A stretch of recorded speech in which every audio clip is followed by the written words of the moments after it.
సుమన్ టీవీలో మీ personal and business promotions కోసం కింది నెంబర్కి కాంటాక్ట్ చేయండి. ఈ జరగబోయే పథకాల సంబంధించిన ఎలక్టెడ్ ప్రజాప్రతినిధులు అందరూ కలిసి పెడదామన్న ఆలోచనతోనే సమావేశం పెట్టాం. నేను, నాతో పాటు జిల్లా పరిషత్ చైర్మన్ గారు సుభద్ర గారు, నాతో పాటు మా రవిబాబు గారు, అలాగే కళ్యాణ్ గారు, అందరం కలిసి, ఇంకా రవిబాబు కూడా మన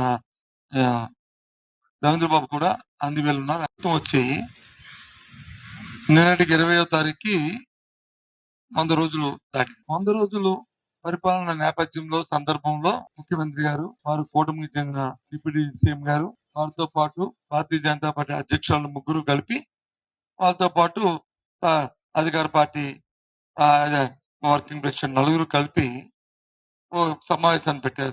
సిఎల్పి సమావేశం.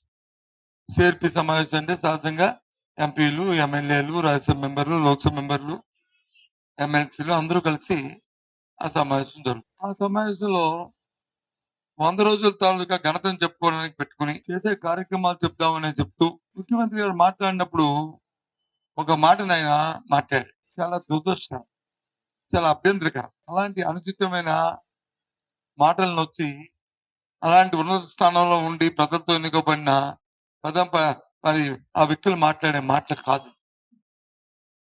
దాన్ని తీవ్రంగా ముందు ఆక్షేపిస్తున్నాం, దాన్ని ఖండిస్తున్నాం. ఇలాంటివి సభ్య సమాజంలో ప్రజలతో ఎన్నుకోబడిన ప్రభుత్వాలు ప్రజల మనోభావాలతో ఇది రాజకీయాలు చేయడం అనేది సమంజసం కాదు. ఆ విషయం ఏంటంటే మీకు తెలుసు, ఈ మన రాష్ట్రంలోనే కాకుండా దేశంలోనే కాకుండా ప్రపంచం యావత్తు మనందరం ఆరాధ్య దైవంగా భావిస్తున్న మన శ్రీవారు సాక్షాత్ వెంకటేశ్వర స్వామి వారి తాలూకా ప్రసాదం ఏదైతే ఉందో దాంట్లో కల్తీ జరిగిందని, దానికి నైవేద్యాలకు వాడే పదార్థాల్లో నాణ్యత పదార్థాలు వాడారని అని చాలా విషయాల నుంచి వారు వచ్చి మాట్లాడడం చేయడం అనేది మొత్తం భారతదేశంలో ఉన్న ప్రపంచంలో భక్తులు అందరి తాలుగా ఒకసారి ఉలిక్కబడికి వచ్చినాయి. దయచేసి దాంతో పాటు మనం అక్కడి నుంచి ఏ పార్టీలు ఉన్నాయండి దాని మీద వచ్చే చర్చబాదులు సోషల్ మీడియాలోను పత్రికల్లోనూ, ఇవాళ పత్రికల్లో చూస్తే ఇంకా అసభ్యంగా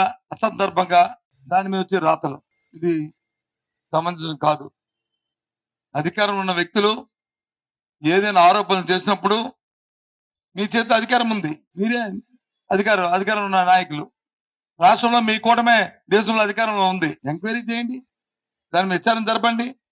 విచారణ జరిపి న్యాయ వాట్ ఇస్ ది ఫ్యాక్ట్ అనేది ఏమిటి నిజాలు తేల్చండి. తేల్చిన తర్వాత అది పెట్టి అప్పుడు మీరు మాట్లాడితే దానికి సంబంధించి ఉంటుంది.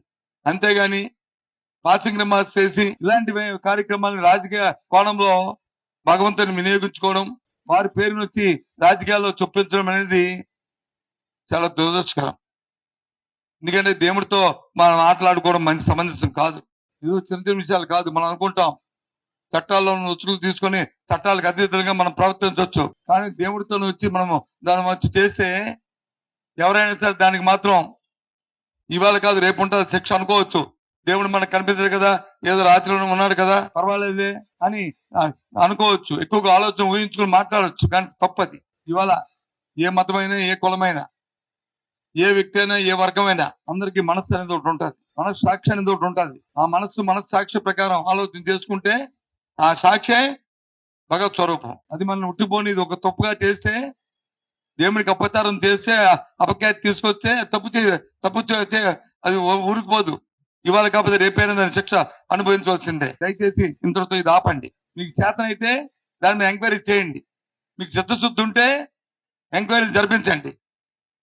దాని మీద వాస్తవాలు తీసుకురండి.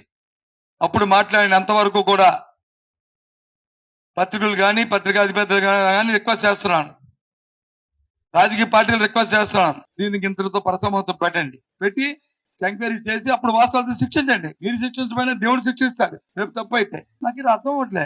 సాక్షాత్తు ముఖ్యమంత్రి వచ్చి ఆ మాట చెప్తారు, వారి తాలూకా ఈవో గారు వచ్చి ఇంకో మాట చెప్తారు. ఈవో గారు ఏం చెప్తున్నారు, ఇలాంటి కార్యక్రమాలు వాళ్ళని దాంట్లో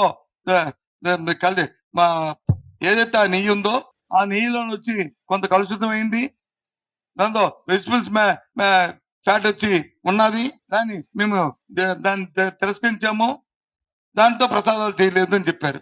ఇవాళ కూడా సాక్షాత్ చెప్పారు. గత ప్రభుత్వాల్లో ఒక ఆచారం ఉంది, మా ఎప్పటి నుంచో టీడీలో ఒక ఆచారం ఉంది.